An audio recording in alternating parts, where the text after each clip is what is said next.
بط يا ولاد بط. احنا النهارده عاملين عمايل ومسويين الهوايل. ليه يا ام عمر؟ لان النهارده جاي لنا ضيوف عزاز على قلبنا.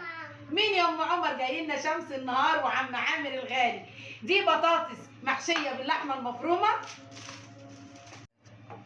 فراخ مشويه بالخضار. ايوه يا ام عمر. محشي مشكل يا ولاد، كوسه بدنجان وفلفل ولسه. ودي بقى صينيه الرقاق باللحمه المفرومه اللي متعودين عليها من ايد ام عمر. والله السفره ما تحلى من غير الرز ام عمر. ودي بقى على راي عمر حته اللوزه جوردن بلو يا ولاد، واللي ما فيش غنى عنه ابدا ورق العنب. كرنب يا ولاد كرنب. بصوا الرصه، بصوا المحشي، كيك، واحلى شوربه لسان العصفور. وتعالوا بقى معايا يا ولاد اوريكم الحلو ثانيه واحده. وطبعا بقى ده الحلو لا غنى عنه. معانا ايه يا ام عمر؟ معانا رز بلبن ومعانا المكشكشه. تعالوا اوريها لكم عن قرب يا ولاد.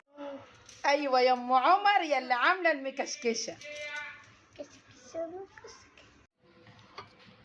شوكولاته كده على الماشي، وده رز بلبن،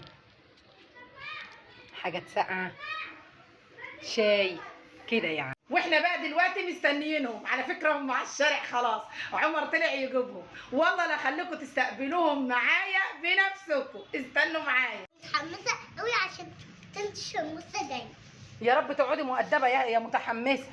انا متحمسه قوي عشان طنط شموسه جايه. ينفع كده؟ خليكم شاهدين، خليكم شاهدين.